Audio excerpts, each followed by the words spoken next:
FM. A Rádio Estação FM apresenta A Hora do Gol. É gol, é gol, é gol, é gol. E a rede do meu coração balançou. Acompanhe aqui a partir de agora os destaques, próximas rodadas e resultados dos jogos dos principais campeonatos do Brasil e do mundo em Jogo Rápido. O esporte acompanhado de perto pela equipe de esportes da Estação FM. A Hora do Gol. Gol, gol, gol, gol. Olá, boa tarde pra você, um grande abraço, amigo ouvinte ligado na Rádio Nova Estação FM, através do 87,5 da Rádio Nova Estação, você ligado também através da internet, no www.nel875.com.br, através do aplicativo da Rádio Nova Estação FM, ou através do aplicativo Rádios. É só você entrar e baixar o aplicativo da Rádio Nova Estação FM, você pode ouvir em qualquer parte do planeta. Hoje, terça-feira, já estamos no mês de setembro, dia 13 de setembro. Ao meu lado, Wagner Hiroi, para mais uma edição deste A Hora do Gol, que está começando para você. Vamos projetar aqui a rodada do meio de semana do Campeonato Brasileiro da Série A. Tem um jogão importante entre Palmeiras e Flamengo. É o líder contra o vice-líder do campeonato. Um jogão de bola com transmissão da Rádio Nova Estação FM neste meio de semana.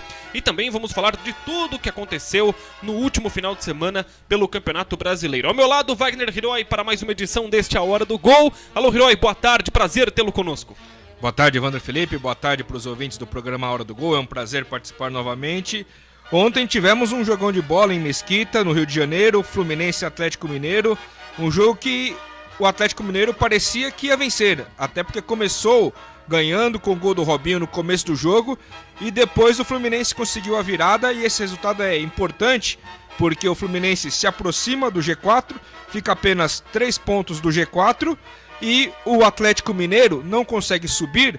Todos os outros times do G4 comemoraram, entre aspas, a derrota do Atlético Mineiro, porque o Atlético, se vencesse, ficaria a 2 pontos do líder Palmeiras e 1 ponto do vice-líder Flamengo.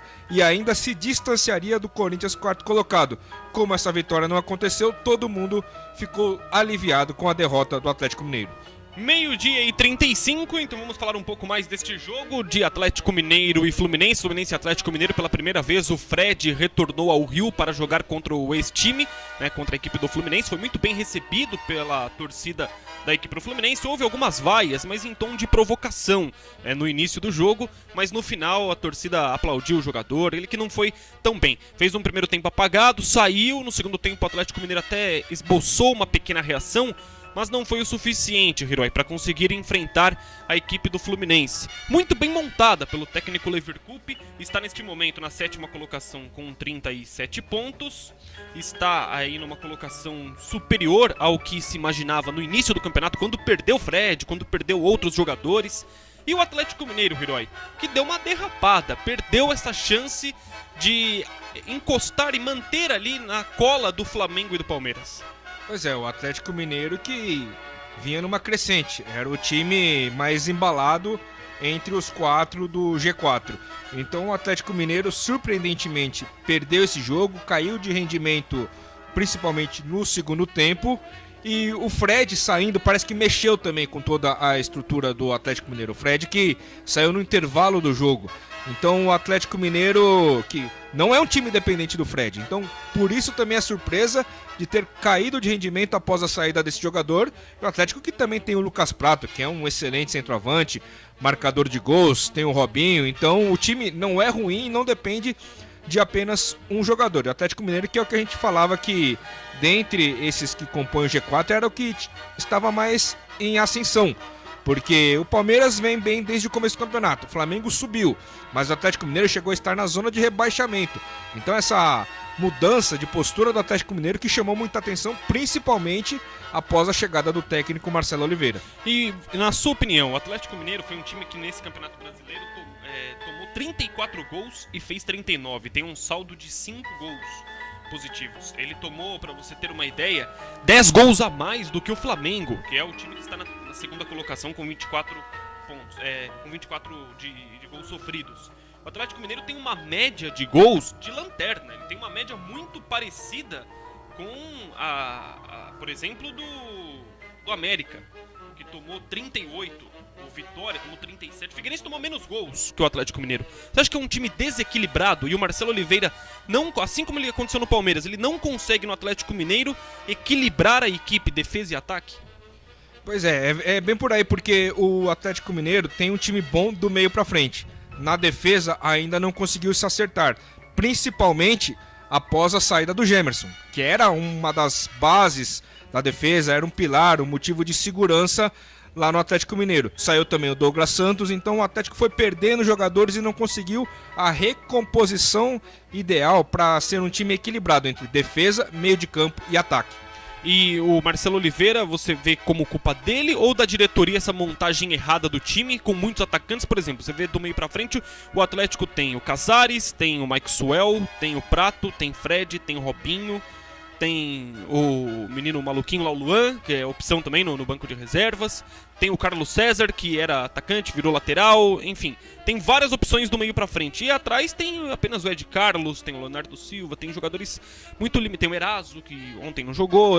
Tem jogadores extremamente limitados. Você vê que esse erro na montagem do time, gastou-se muito dinheiro para a contratação do Fred, inclusive. Poderia ter pensado lá atrás. É um erro de planejamento da diretoria ou do treinador?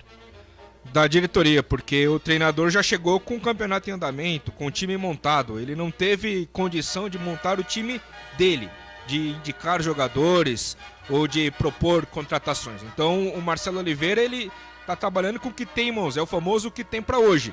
Ele tá tentando tirar leite de pedra. Se a defesa do Atlético Mineiro não é uma defesa tão qualificada quanto o meio de campo e o ataque, isso tem responsabilidade da diretoria, que, como você disse, gastou muito na contratação do Fred, mas é o tal negócio. Muitas das diretorias têm investido em um jogador, muito dinheiro. Aí esquecem de equilibrar o restante do time.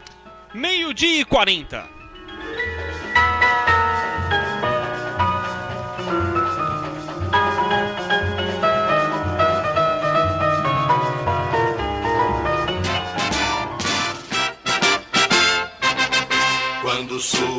Vamos falar da Sociedade Esportiva Palmeiras, a equipe do Verdão, que amanhã enfrenta o Clube de Regatas Flamengo, jogão de bola no Allianz Parque. Hoje pela manhã, no embarque do time do Flamengo no aeroporto Santos Dumont para São Paulo, uma verdadeira festa. Parecia que os torcedores do Flamengo estavam comemorando a ida para o Campeonato Mundial, porque foi impressionante, foi uma festa incrível, os caras pareciam carnaval.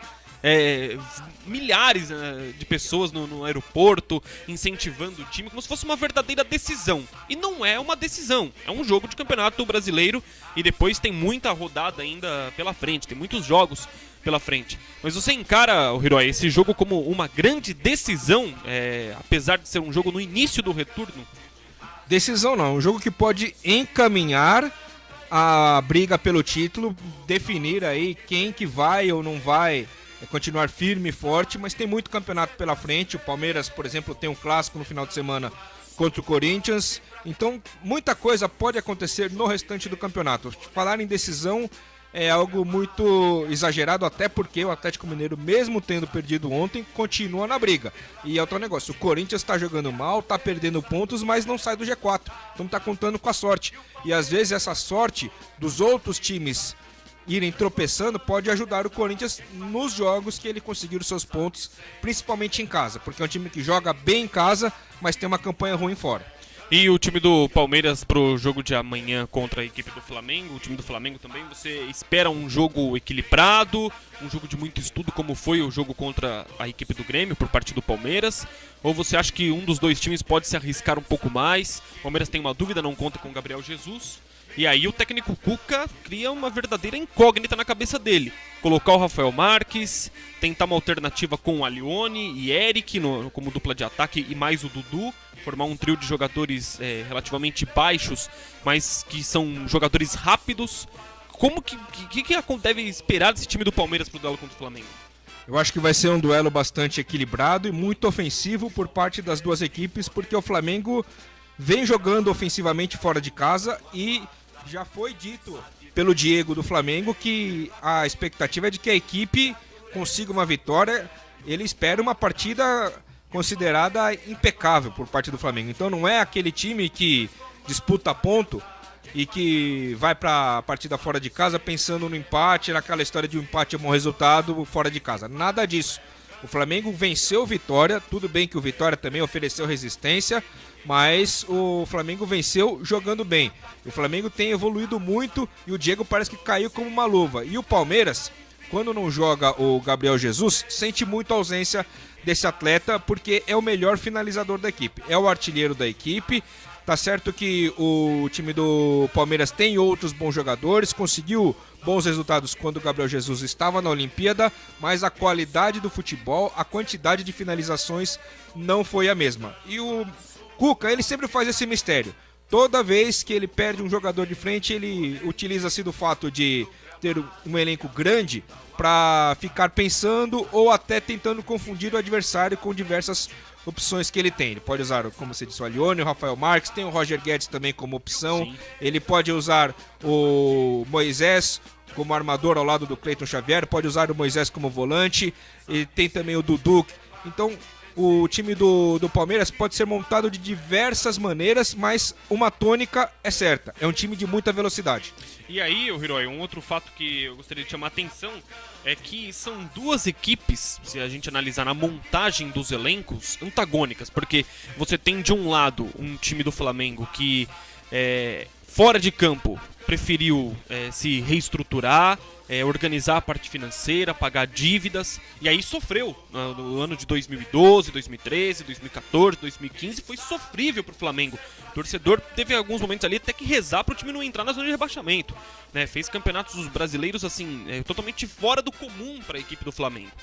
Mas hoje está na liderança, tem um bom time com o Diego, com o Guerreiro, com o Leandro Damião, se dá o luxo de ter grandes jogadores, né, de conseguir fazer boas contratações. E um time equilibrado, ao contrário do Atlético Mineiro, né, que tem boas opções na defesa, no meio-campo e no ataque. E do outro lado, um time do Palmeiras, que saiu gastando tudo que tinha de dinheiro, com o presidente fazendo empréstimo, colocando dinheiro, emprestando jatinho, colocando tudo que era recurso que tinha à disposição para tentar fazer de tudo para que esse time ganhe o título do Campeonato Brasileiro. Você acha que o que espera da administração desses dois clubes? Como que você vê essa organização, que são os dois times hoje que estão na liderança do campeonato? Quais os modelos de gestão aí esportiva que está dando certo? Quais os dois que podem servir como referência? O do Flamengo é um modelo menos arriscado, porque é um time que gasta muito, mas só que não tem o risco de dever para o presidente, igual o Palmeiras vai dever para o Paulo Nobre assim que acabar o seu mandato. E o Paulo Nobre, ele está investindo do próprio bolso. Ele tem aquele modelo de contratação que ele cobra um percentual de juros mais baixo, por exemplo, do que se o investimento fosse feito com um banco, com o financiamento de um banco ou de uma empresa de financiamento. Mas o time do Flamengo, como você disse, primeiro estruturou a casa. O Palmeiras não, o Palmeiras foi contratando. Vai chegar uma hora que essa bolha financeira ela pode acabar estourando e o time não ter tanto dinheiro. Porque se não fosse o Paulo Nobre, não fosse o patrocinador, o Palmeiras não teria tantos jogadores caros, tanto investimento. Eu acho que o Palmeiras tem que tomar esse cuidado, porque tem o exemplo do Santos. Marcelo Teixeira, lá atrás, fez muito disso. Contratou usando dinheiro do próprio bolso, até porque ele é dono de uma universidade, tem outras empresas lá na cidade de Santos, foi tirando daqui, tirando dali. Quando o Marcelo Teixeira saiu, a dívida estava enorme, o Santos paga dívidas até hoje.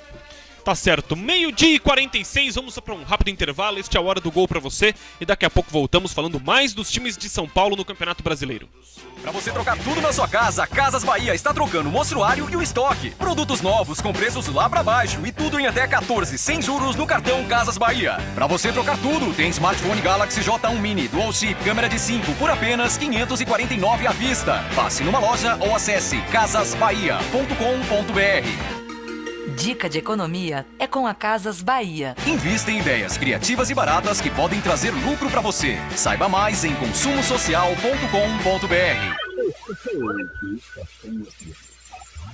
Todas as estações. Atenção, Franco da Rocha e região! Agora você encontra o Varejão dos Óculos com preços imbatíveis. Confira! Armações a partir de R$ 49,90 e lentes de 0 a 4 graus só R$ 9,90. E mais, só no Varejão dos Óculos você tem exame de vista gratuito. Varejão dos Óculos, em Franco da Rocha, na Avenida dos Expedicionários, número 96, no centro. Varejão dos Óculos, preço baixo e qualidade, bom atendimento é aqui. Atenção você que está construindo ou reformando. A Casa de Ferragem Construval tem tudo o que você precisa. Vigas, sapatas, arames e pregos. E trabalha com conexões hidráulicas e elétricas. Além de tudo isso, você ainda conta com profissionais qualificados e que entendem do ramo. E ainda parcela para você em até 3 vezes nos cartões Visa e Mastercard. Então, está esperando o quê? Ligue agora mesmo na Casa de Ferragem Construval. 4444-7984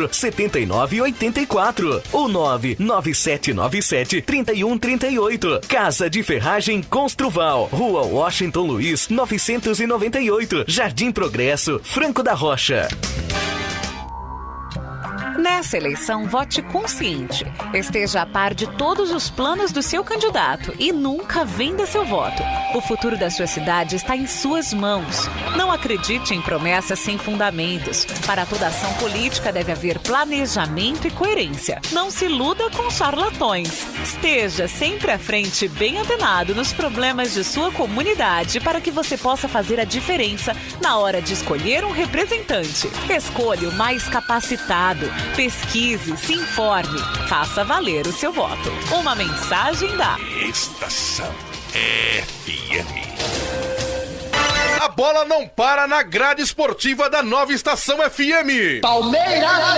Flamengo!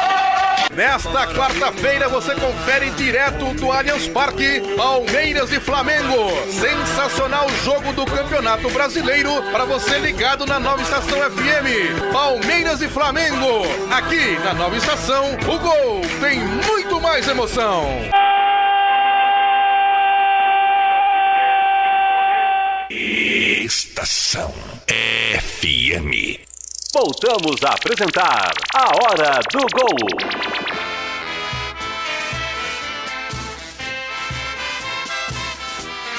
Muito bem, estamos de volta, 12h50, este é a Hora do Gol para você pela Rádio Nova Estação FM, agora com as informações da equipe do Corinthians, falando um pouco mais do time do Parque São Jorge, que enfrenta o Coritiba nesta rodada do Campeonato Brasileiro, que é a 25ª rodada do Brasileirão. O Coritiba, que está na 15ª colocação com 29 pontos. A equipe do Corinthians está na 4ª colocação com 40.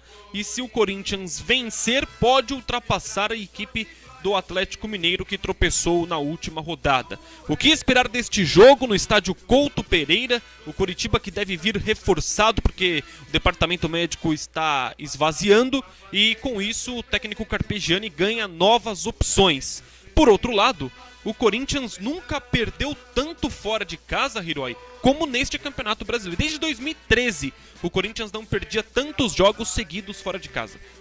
Em 2013 foi uma campanha ruim do Corinthians, porque era aquela época que o Corinthians já estava, entre aspas, acomodado, porque tinha ganho tudo o que disputava. E o Coritiba tá ali, namorando a zona de rebaixamento, tá na 15ª colocação com 29 pontos, ou seja, apenas 2 acima do Figueirense, que é o primeiro time da zona de rebaixamento. Só que o Coritiba, dentro de casa, é um time que costuma dar trabalho para os seus adversários, mesmo sendo tecnicamente limitado, tendo um elenco fraco e que ficou mais enfraquecido ainda após a saída do Negueba, que hoje é jogador do Grêmio. O Negueba que foi o jogador que deu muito trabalho para o Corinthians no jogo disputado no turno, lá na Arena Corinthians, em que o Corinthians sofreu para vencer por 2-1 de virada, marcando gol no último minuto. E se o Corinthians sofreu para ganhar do Coritiba em casa, o que se dirá fora de casa? Porque, historicamente, o Corinthians se complica contra o Coritiba, lá no estádio Major Antônio Couto Pereira, e o Corinthians tem essa campanha ruim, parece que dá uma pane nos jogadores quando atuam fora de casa. Muda completamente o comportamento e o time fica apático, inerte, sem atitude. Contra o Santos aconteceu isso no segundo tempo, e eu acho que O time do Corinthians, mesmo tendo aquele discurso da motivação, de recuperar ponto, de continuar brigando pelo título e tal, acho que vai passar dificuldade amanhã, ainda mais levando em consideração a vitória do Curitiba contra o Grêmio em casa na semana passada por 4-0, uma vitória inesperada. Agora, um outro detalhe, a torcida do Corinthians tem criticado bastante o técnico Cristóvão Borges, na minha opinião, não sei a sua, Hiroi, vou te perguntar exatamente sobre isso, mas na minha opinião de uma maneira muito injusta, umas críticas muito pesadas e uma certa intolerância com o técnico da equipe do Corinthians que pegou o trabalho do técnico Tite e a torcida quer que ele faça o time jogar bem, coisa que nem o Tite conseguiu fazer. O Tite não conseguiu fazer esse Corinthians de 2016 jogar bem em nenhum jogo. E é apresentado uma intolerância com o treinador do Corinthians que não é a mesma intolerância com a diretoria do Corinthians, que vendeu 15 jogadores depois do título do Campeonato Brasileiro, vendeu o time titular quase que inteiro para a China e para alguns times da Europa, e ao longo da competição, a cada 6 meses monta um time. É um absurdo isso. Nos últimos 2 anos o Corinthians a cada 6 meses tem um time montado. E a torcida bate palma pro presidente, pra puxa-saco, pros caras que aparecem ali na cúpula do Corinthians. Tem cara que é ex-presidente do Corinthians e vive aparecendo, aparece mais até do que o próprio presidente. E quando o treinador tenta arrumar a casa, aí é apresentado uma intolerância com o trabalho do Cristóvão Borges. Você vê assim também? O Cristóvão tem responsabilidade, mas a culpa maior é da diretoria, porque fez contratações de jogadores que não são da mesma qualidade que os que saíram, e a diretoria que contratou o Cristóvão, um técnico que aparentemente não tem o perfil do Corinthians, porque é um técnico muito passivo, muito calmo, e o Tite não. O Tite, apesar dele não ser um técnico linha dura, aquele técnico briguento que grita na beira do campo, mas pelo menos ele é um técnico com mais visão de jogo. Agora, se o Cristóvão comete os erros, a gente tem que levar em consideração que alguém colocou o Cristóvão lá na beira do campo e... Mas o Tite também não cometia os erros no início. Ele foi eliminado pelo Tolima numa pré-Libertadores. Ele não chegou em 2 fases, oitavas de final de Libertadores e foi eliminado pro Guarani do Paraguai e agora recentemente pro Nacional. Ele que autorizou a contratação do Christian, que não é utilizado no Corinthians. Ele que contratou o André, por exemplo, que tá no Corinthians. E outros jogadores aí que vieram e que até agora... O Williams, por exemplo, ele foi a opção do Tite, emprestar o Maicon pra Ponte Preta, emprestar o Marcial pro Cruzeiro e trazer o Williams. Então, assim, o Tite também errava. Não era um técnico perfeito. Que parece a impressão que deu no ano passado que era um técnico perfeito. O Tite cometeu os erros dele, mas acho que o Cristóvão tá cometendo erros ainda piores. Porque o Tite, ele tem aquela teimosia com jogadores da base. E o Cristóvão, ele tem uma teimosia que é de não aproveitar jogadores que são das posições que ele precisa utilizar, principalmente a armação e a frente. Por exemplo, o Rodriguinho joga melhor de segundo volante e o Rodriguinho foi colocado pelo Cristóvão como armador. O Corinthians precisa de centroavante. Quando ele tira o Gustavo, ele coloca geralmente um jogador de meio campo, um jogador de criação. Então, acho que essas alterações que ele está fazendo estão prejudicando o time. Apesar do Cristóvão estar com o Corinthians na 4ª colocação, que é a mesma colocação que o Tite deixou a equipe, é que o Tite ele tem um histórico já vitorioso. Ele começou tendo dificuldade sim, aquela eliminação para o Tolima, mas depois ele foi evoluindo. E o Cristóvão não está conseguindo fazer o time evoluir, está fazendo o time ficar às vezes na mesmice, às vezes na regressão. 12h56. Agora o assunto é o Santos Futebol Clube. A equipe do Peixe enfrenta o Botafogo amanhã às 19h30 no estádio Luso Brasileiro no Rio de Janeiro. A equipe do Botafogo que vem numa ascendente no Campeonato Brasileiro. A gente brinca aqui com o Daniel, que é torcedor do Botafogo, que ele também brinca, né, dizendo que sofre muito com o time do Botafogo, mas o fato é que o Botafogo hoje está na 9ª colocação, à frente, por exemplo, do São Paulo, do Cruzeiro, do Curitiba, do Inter. Equipes que lá no início do campeonato, na primeira rodada, nós não apontaríamos que estaria atrás do Botafogo. E com um orçamento pequeno, jogando um futebol ali muito acanhado, mas competitivo em alguns momentos, o Botafogo está conseguindo aproveitar alguns pontos. E curiosamente, depois que o Botafogo definiu uma nova casa, o Botafogo conseguiu uma força e conseguiu resultados expressivos no Rio de Janeiro. Parece que o estádio Luso-Brasileiro, que também é chamado de Arena Botafogo, ele acolheu os botafoguenses, assim como tinha acontecido anteriormente com o estádio Engenhão, que hoje é o Newton Santos. Então o Botafogo, que tradicionalmente mandava seus jogos no estádio Caio Martins, ele foi mudando de casa daqui, mudando dali, e agora se encontrou, e o Jair Ventura também encontrou a formação ideal. É uma situação até antagônica, porque o Botafogo, com o mesmo elenco que tinha o Ricardo Gomes em mãos, não jogava. Com o Jair Ventura, joga, e joga bem, e joga até fazendo gols bonitos. E o Ricardo Gomes, que hoje é técnico de São Paulo, tem apenas uma vitória em mais de um mês de trabalho. E para esse jogo o Santos é favorito, mesmo com o Botafogo nessa ascendente? Eu acho que o Santos é favorito sim, porque o time do Santos mostrou que mesmo desfalcado, tem uma força de superação e tem um elenco que consegue dar conta do recado. 12h58. O São Paulo Futebol Clube entra em campo na quinta-feira para enfrentar o Cruzeiro dentro de casa. O tricolor, que vive momentos complicados e conturbados, tem o problema do Michel Bastos, que não joga de jeito nenhum no time do São Paulo, está afastado. Segundo a informação do clube, é que ele está aprimorando a parte física. A gente sabe que não é bem isso, que na verdade ele não está afim de jogar mais pelo São Paulo. Então, acho que está na hora do São Paulo se livrar logo do Michel Bastos, rescindir o contrato e pelo menos abrir espaço na folha de pagamento para contratar pelo menos 1 ou 2 jogadores de um nível ideal para o time poder seguir a sua vida? A questão é ver se tem a multa rescisória e quanto ela é, se existir, porque geralmente essas multas são caras. Ou tentar um acordo ainda com mais o jogador. Um jogador da experiência do Michel Bastos, não deve ser barato tirá-lo da equipe. O acordo talvez seria uma boa opção, mas tem que ver o que o jogador quer também, né? É aquele negócio, a via de duas mãos. Se uma delas não tá a fim de participar do negócio, não sai nem para um nem para outro lado. Tá certo. Pra gente finalizar aqui a hora do gol, os palpites pra 25ª rodada do Campeonato Brasileiro Série A. Wagner Hiroi, Botafogo e Santos no estádio Luso-Brasileiro. Santos. Figueirense e América Mineiro no estádio Orlando Scarpelli. Figueirense. Também na quarta-feira, mais às 21 horas, tem Ponte Preta e Grêmio no Moisés Lucarelli. Empate. No estádio Mundão do Arruda, nas 21 horas, tem Santa Cruz e Atlético Paranaense. Atlético.